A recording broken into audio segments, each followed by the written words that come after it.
Hola muchachos, les doy la bienvenida a este video en el cual vamos a tocar el tema de la sistemática filogenética. Espero entonces que les queden claros algunos conceptos que seguramente ya habrán visto en otras partes del material fundamental y de pronto en las clases.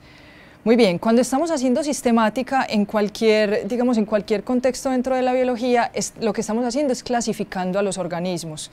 No importa cuál tipo de clasificación estemos haciendo, pero entonces si estamos clasificándolos, estaremos haciendo sistemática. Digamos que esa sistemática se hace de acuerdo con un orden jerárquico.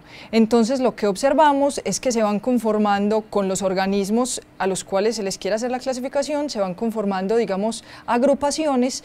Esas agrupaciones comienzan con una unidad básica que entendemos como especie. Cuando agrupamos diferentes especies en una categoría un poco mayor, entonces decimos que están dentro de géneros. Varios géneros unidos estarán dentro de familias, varias familias dentro de órdenes, y digamos que así sucesivamente, y vamos ascendiendo en la escala jerárquica del mundo de la vida hasta llegar a la categoría de dominio. Entonces miren cómo estos sistemas de clasificación funcionan un poquito como si fueran una teoría de conjuntos. Comenzamos desde un subconjunto muy pequeño y digamos que vamos ascendiendo hasta tener un conjunto universal o un conjunto muchísimo más grande. La sistemática filogenética es una práctica que aparece recientemente en la historia de la biología alrededor de los años 60, pero no quiere decir eso que la clasificación solamente se hace desde los años 60. La realidad es que los seres humanos hemos estado clasificando a los organismos vivos casi que desde que nacen las ciencias y desde que tenemos ese primer contacto pues, con los organismos vivos y esos primeros intereses pues, como por conocerlos. Digamos que las estrategias tradicionales para aplicar la sistemática consistían básicamente en examinar el número de características compartidas o cuáles son los tipos de características compartidas por los diferentes organismos. Lo que se observaba también es que los taxónomos son los biólogos que estudian a los diferentes grupos de organismos. Entonces digamos que si había un par de taxónomos que evaluaban o estudiaban el mismo grupo, cada taxónomo podía considerar como importantes diferentes características y de acuerdo con eso podían incluso generar clasificaciones que son muy diferentes aún para los mismos tipos de organismos. Esta elección de las características funcionaba de una manera intuitiva. Luego aparece otra práctica que se conoce como fenética. La fenética lo que hace es mirar la cantidad de, llamémoslo, la cantidad de caracteres disponibles que son compartidos por un par de organismos que pretenden clasificarse. Si el número de características compartidas es alto, entonces digamos que con una mayor seguridad estaremos metiendo dentro del mismo grupo a dos organismos que deben estar ahí justamente porque comparten un alto número de características. Digamos que la sistemática filogenética difiere de estas otras aproximaciones tradicionales a la clasificación en que la sistemática filogenética utiliza métodos empíricos para reconstruir las relaciones filogenéticas o de parentesco que hay entre los organismos. Siempre que estemos hablando de filogenia, entonces les dejo por acá ese dato, si estamos hablando de filogenia, estamos hablando de parentesco entre los organismos. Y si estamos hablando de parentesco, lo que estamos diciendo es que en algún momento de la historia de esos organismos, pues esas historias confluyen, ¿cierto? O sea que hay un ancestro común que da origen a estos organismos. Muy bien, de acuerdo con esto entonces las características que son utilizadas por la sistemática filogenética para reconstruir las filogenias o para reconstruir las historias evolutivas y a partir de ellas poder formar las clasificaciones son características que tienen un sentido o un significado evolutivo. Entonces, digamos que en esa medida las clasificaciones que se formen a partir de este tipo de sistemática son clasificaciones que terminan siendo el reflejo de la historia natural de los organismos. Son clasificaciones que conforman grupos que son naturales, o sea, grupos que se originaron por evolución A esos grupos también los vamos a llamar monofiléticos. Más adelante vamos a mirar un poquito más ese concepto, y pues en esa medida estaremos mostrando un reflejo de la evolución de los organismos. Decimos entonces que la sistemática filogenética, la tenemos por acá, lo que hace es apoyarse en caracteres, ¿cierto? Esos caracteres ya vimos que son rescatados por métodos empíricos. Esos caracteres son compartidos por los organismos a los cuales se les está haciendo el análisis. Esos caracteres compartidos los voy a llamar apomórficos o derivados. Derivado quiere decir que es un carácter nuevo en la historia de un grupo. Entonces siempre vamos a tener como un punto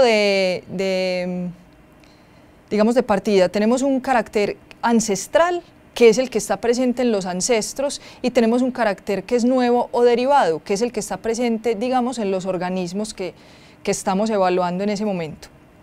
Entonces esos caracteres que son nuevos los vamos a llamar apomórficos, y cuando son compartidos por varios taxones o por varias especies, dependiendo de la escala a la que estemos haciendo el análisis, también los vamos a llamar sinapomorfías. Entonces las sinapomorfías son aquellos caracteres nuevos compartidos por los organismos, y esas sinapomorfías son las que nos van a permitir reconstruir esas historias evolutivas. Esas historias evolutivas entonces nos hablan de relaciones de común ancestría, o sea, de relaciones de parentesco, que es lo que tenemos por acá. De esa manera los taxones terminarán agrupados de acuerdo a su parentesco. Pensemos algo así como si nos encontráramos con un montón de personas que poseen el apellido López. Si a todas estas personas les preguntamos quién es el bisabuelo, digamos que todas coinciden con decir que el abuelo es el mismo señor Efraín López. Entonces lo que terminamos haciendo es agrupándolos a todos dentro de la misma familia López, justamente por la razón por la cual, o sea, provienen de ese mismo ancestro que es el bisabuelo Efraín López. Bueno, considerando que estas características entonces son compartidas por los organismos, ya que provienen de un mismo ancestro, entonces en esa medida nos están hablando de la evolución de los organismos, y digamos que así nos ofrecen, o sea, las clasificaciones propuestas por la sistemática filogenética nos ofrecen un marco conceptual que nos permite hacernos preguntas acerca de la evolución de los organismos, acerca de los contextos históricos de los organismos. Miramos entonces que la sistemática filogenética tiene, digamos, algunos propósitos claros. Entonces lo que hace es que busca reconstruir las filogenias. Esas filogenias son establecer justamente esas relaciones de parentesco, quién está más emparentado con quién, y en esa medida entonces también reconstruye los principios evolutivos. Todo esto lo hace con el fin de proponer las clasificaciones con las que trabajamos actualmente los biólogos. También entonces busca rescatar las relaciones genealógicas entre los taxones. Esos taxones, de acuerdo con los sistemas de clasificación propuestos por la sistemática filogenética, pues entonces los vamos a comprender como grupos naturales o monofiléticos. Entonces tenemos que grupo natural es sinónimo de grupo monofilético. ¿Y qué quiere decir eso? Que son grupos que provienen del mismo ancestro. Y si decimos que provienen del mismo ancestro, quiere decir que son resultado de la misma historia evolutiva. También pretende descubrir relaciones de común ancestría a partir de evidencia para ello. La evidencia para esa común ancestría van a ser las sinapomorfías, de las cuales ya les hablé en la diapositiva anterior. Esas sinapomorfías, recordemos, son las características compartidas. Tenemos entonces que esos sistemas de clasificación van a estar fundamentados en unos cladogramas o en unos diagramas que son arrojados por las diferentes metodologías empíricas para hacer la sistemática filogenética. Es justamente esto que tenemos por acá, este diagrama de líneas que tenemos por acá. Este diagrama en este caso nos está mostrando las relaciones existentes entre los taxones M, A y B. Lo que quiero que observemos en este cladograma, también lo conocemos como árbol filogenético, es que acá esto nos está mostrando que A y B están entre ellas dos más estrechamente emparentadas que cualquiera de ellas con M. ¿Basados en qué hecho? En el hecho de que por acá presentan un ancestro que es común a ellas, lo vamos a llamar ancestro 1. Ese ancestro 1 pues es el ancestro a partir del cual tanto A y B provienen, entonces cualquier característica, digamos característica 1, 2, cualquier número de características que estén presentes en este ancestro, pues van a ser heredadas al taxón A y al taxón B, ¿cierto? A estas características que son compartidas por ellos, porque las heredan del mismo ancestro, es a lo que llamamos sinapomorfías. Bien, ahora miremos que de todas maneras hay una historia de ancestros que se va de ahí para atrás, entonces miremos cómo los grupos o los taxones A y B comparten con M también el hecho de haber venido de un ancestro común, pero que está mucho más atrás en la historia. Lo vendríamos a ubicar por acá, llamémoslo ancestro 2. ¿Sí? Y con ese ancestro 2 también se comparten otras características, digamos la característica 3, la característica 4. Ahora, como este grupo M está, digamos, o se comparten características con él a partir de un ancestro que está muchísimo más atrás en la historia evolutiva, entonces en ese caso compartimos, pues los taxones A y B comparten con él características que llamamos ancestrales. A esas características ancestrales las vamos a llamar plesiomorfías. Entonces recordemos acá, sinapomorfías son características compartidas nuevas, mientras que plesiomorfías son características compartidas pero ancestrales. ¿De acuerdo? Ahora, eso de llamar nuevo o ancestral, pues es un asunto de escala, es dependiendo de con qué grupo estemos trabajando, ¿cierto? Si estamos trabajando con los, no sé, con los primates, digamos, nosotros somos una especie relativamente nueva, entonces si estamos mirando la distribución de los dedos en la mano, pues entonces eso será una característica muy nueva. Pero yo también puedo decir que la condición de las células eucariotas es una condición nueva en comparación con las células procariotas, porque por registro fósil sabemos que las células procariotas son muchísimo más antiguas que las eucariotas. Si pensamos el mundo de las células eucarióticas dentro de la historia de nosotros como especie, pues diremos que es una característica muy ancestral, o sea, eso pasó hace muchísimo tiempo antes de que cualquier posibilidad dentro de la biología pensar en que nosotros apareciéramos. Entonces, por eso les repito, es un asunto de a qué escala, en qué momento de la historia evolutiva estamos trabajando. Muy bien. Tenemos entonces que el descubrimiento de grupos monofiléticos, recordemos que esos grupos monofiléticos son los grupos naturales, o sea, son los grupos que son resultados de la evolución, entonces nos van a reflejar un orden en la naturaleza, o sea, digamos ese curso histórico de la naturaleza. Y como tenemos un orden de la naturaleza, tenemos una historia ya, digamos, establecida con la que podemos o en la que podemos basarnos para contar ciertos discursos, entonces decimos que estas clasificaciones nos sirven para la biogeografía, para hablar de coevolución, para hablar de ecología, de evolución molecular, tasas de evolución, para los estudios de anatomía o fisiología comparados.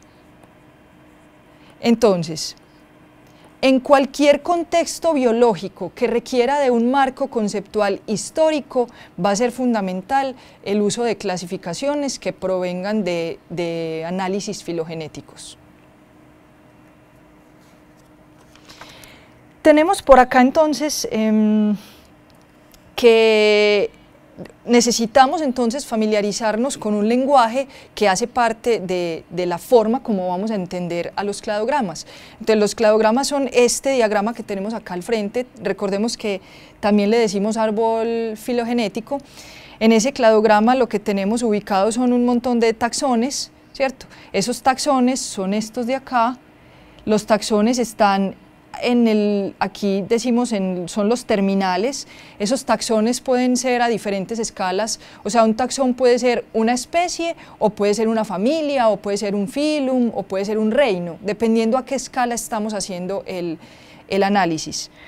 Muy bien, dentro de este cladograma observamos cómo existe un grupo interno, digamos que ese grupo interno es el grupo de interés, o el grupo de estudio para el investigador.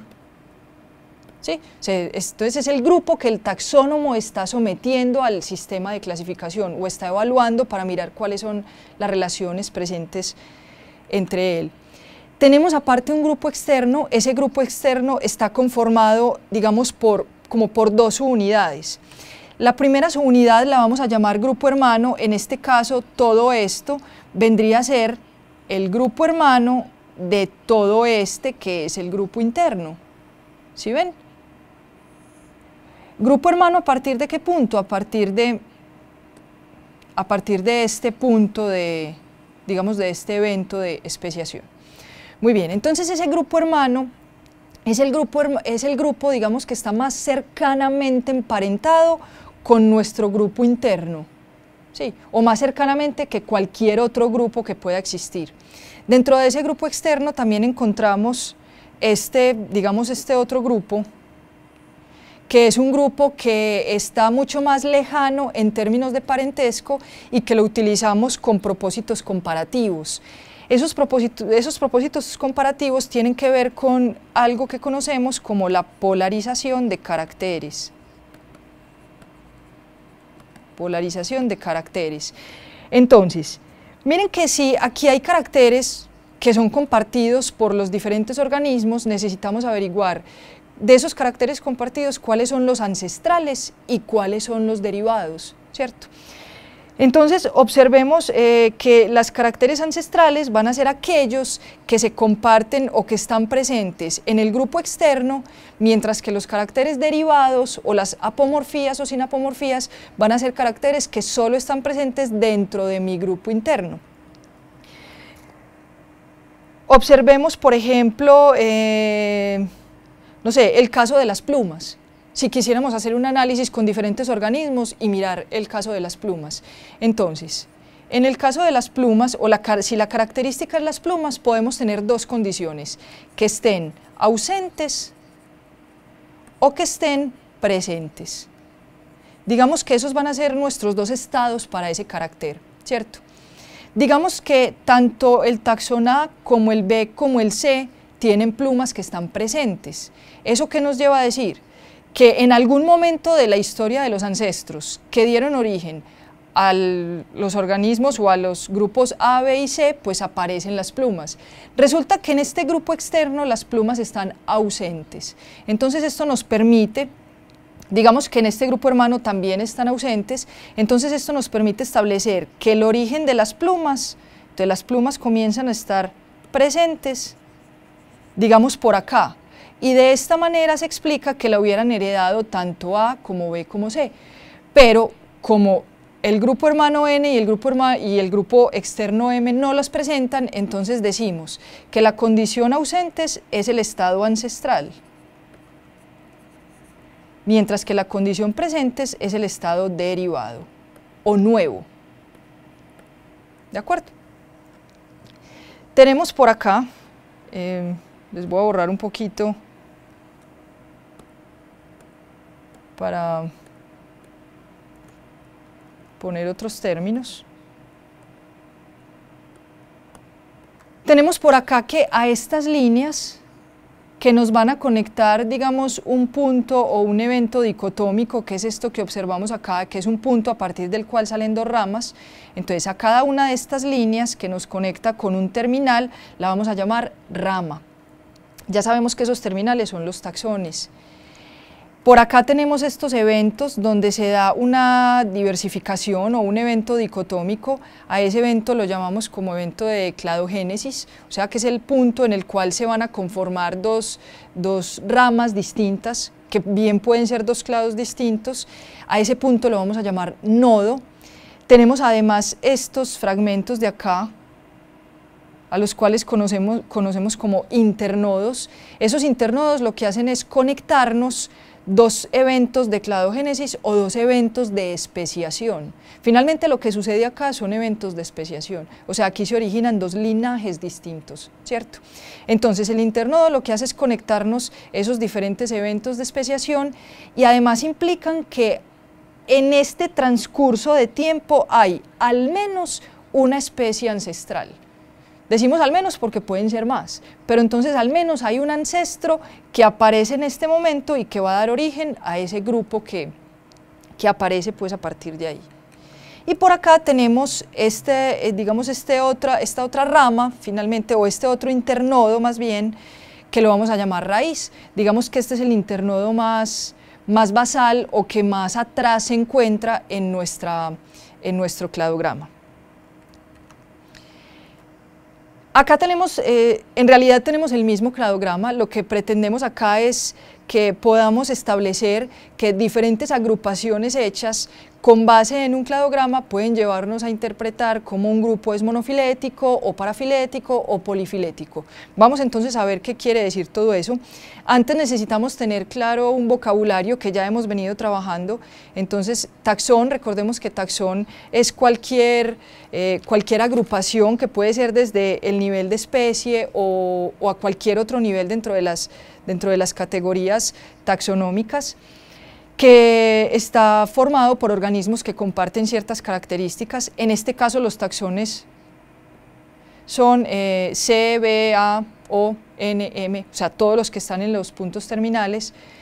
Tenemos que un taxón natural es cualquiera de estos taxones que sea resultado de la evolución, o sea, que haya sido, digamos, constituido a partir de una historia evolutiva compartida. Clado es cualquier agrupación o digamos cualquier evento de estos que podamos conformar. Entonces un clado es todo este grupo, considerando que provienen de este mismo evento cladogenético, ¿sí? Un taxón ancestral es cualquier taxón que está, digamos, en el pasado evolutivo de los organismos que estamos analizando en el presente y pues a partir del cual provienen los diferentes grupos actuales. Un taxón artificial es todo lo contrario a un taxón natural. Un taxón artificial es aquel taxón que es conformado, digamos, porque se comparten ciertas características, pero esas características pueden no estar o pueden no provenir del mismo ancestro. Entonces, como son agrupaciones que tienen contenidos organismos que no provienen del mismo ancestro, entonces decimos que ahí no se comparte una historia evolutiva y en esa medida el taxón generado es un taxón artificial, o sea que no es natural, que no corresponde a la historia evolutiva. Y ahora vamos a mirar entonces estos tres términos para catalogar las diferentes agrupaciones que se pueden conformar. Bueno. Si yo decido conformar, por ejemplo, este grupo, el grupo BC, observemos que el grupo BC proviene de este ancestro de acá, ¿sí? Llamemos a este ancestro, llamémoslo 1. Ahora, si yo decido conformar el grupo ABC, todos ellos provienen del ancestro 2. Si yo decido conformar el grupo OABC, todos estos provienen del ancestro 3. Ahora miremos esto, si yo decido conformar el grupo MN, todos ellos provienen del ancestro 4. Y finalmente, si yo decido conformar el grupo MNOABC, todos provienen de este ancestro 5. Todas esas agrupaciones que yo les acabo de conformar ahí son agrupaciones monofiléticas. Todas son monofiléticas, porque miren que todas fueron conformadas considerando incluir a todos los descendientes a partir de un mismo ancestro, ¿sí? Inclusive, pues ya en términos estrictos, si yo quisiera, o sea, el grupo actual, digamos, monofilético, debe incluir a su ancestro inmediato, entonces quedaría, por decir algo, el grupo BC en realidad sería esto, el grupo ABC, el grupo OABC, ¿de acuerdo? Entonces, todas esas son agrupaciones monofiléticas.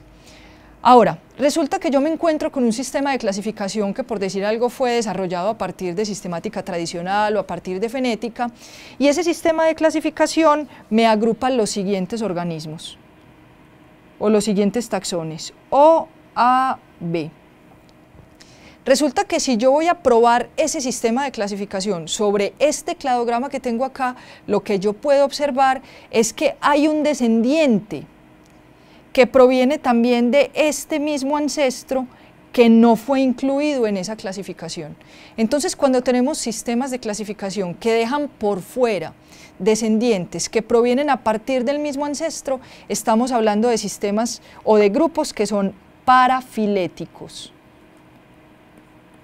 Parafiléticos. Muy bien. Digamos que otro grupo parafilético podría ser este.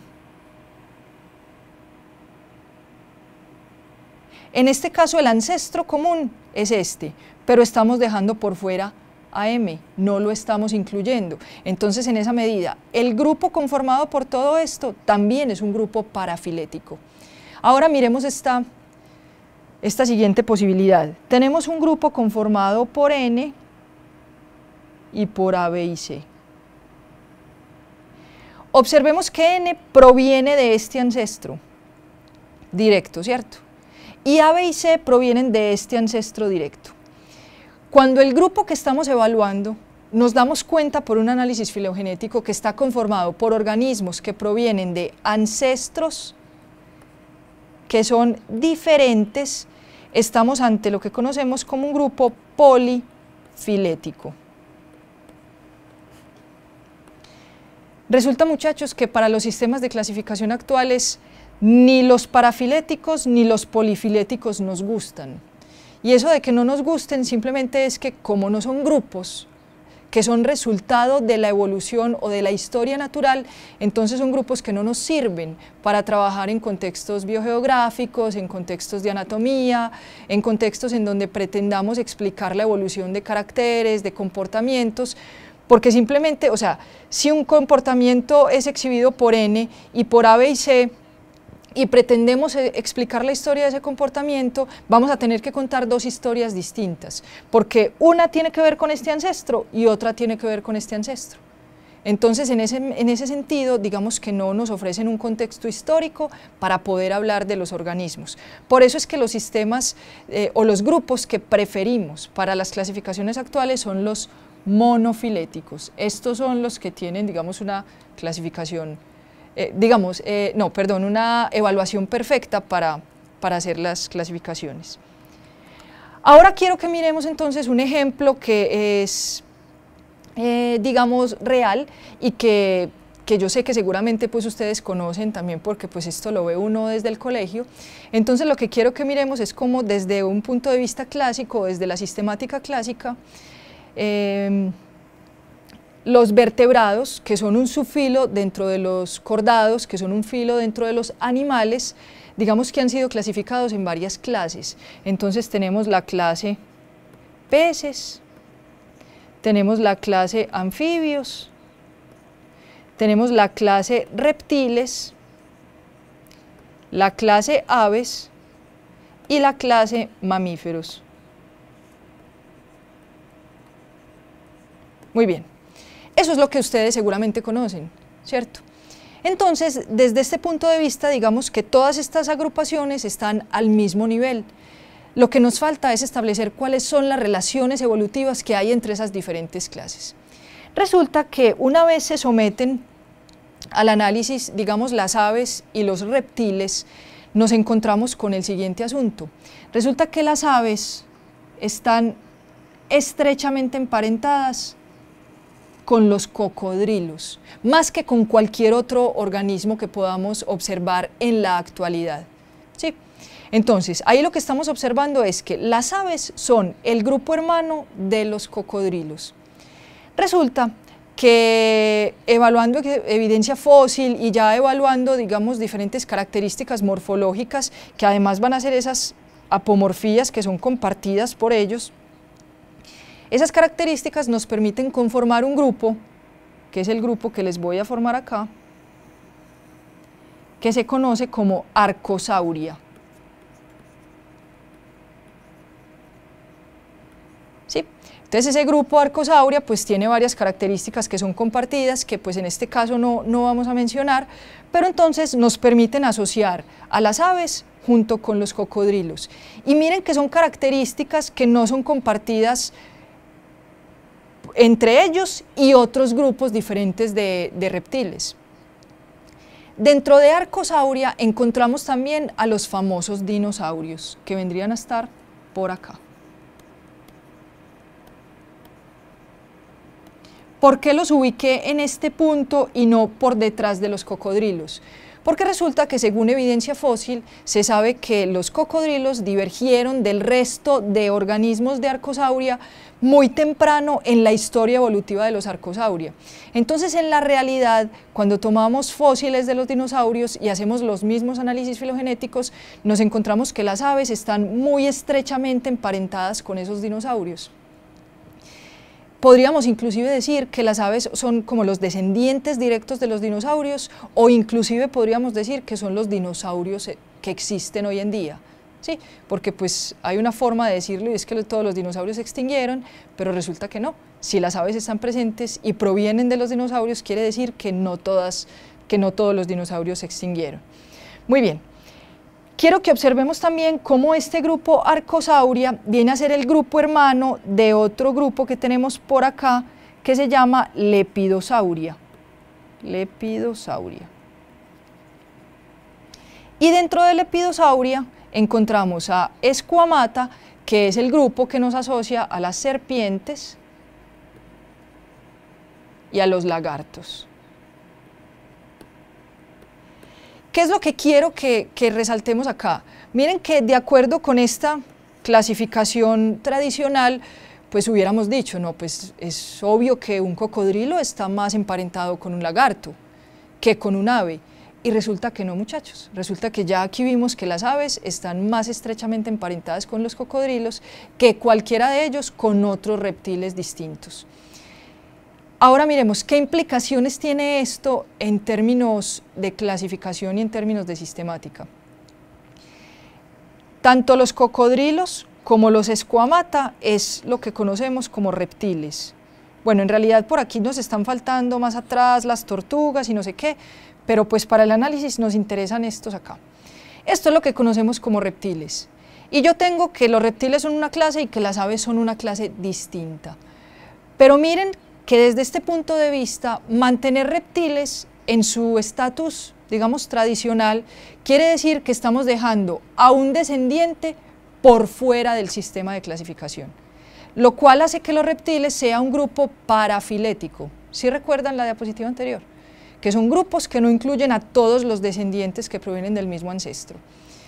Entonces, ¿qué pasa? Si lo que nos gusta son los grupos monofiléticos, para poder construir las clasificaciones de ahora, tendríamos que meter a las aves dentro de los reptiles. Entonces, mejor dicho, las aves continúan como grupo, solo que ya no como clase, sino que quedan metidas dentro de la clase reptiles.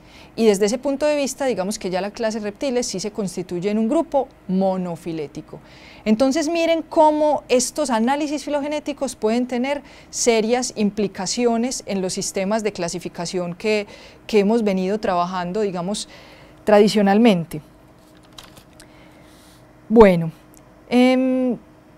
ya para terminar, pues quiero que ojalá les haya, digamos, quedado claro un poco cómo funciona la sistemática filogenética, considerando que son los sistemas de clasificación que se están generando en las últimas décadas y que están revolucionando, digamos, todas las clasificaciones que han sido propuestas tradicionalmente para los organismos vivos.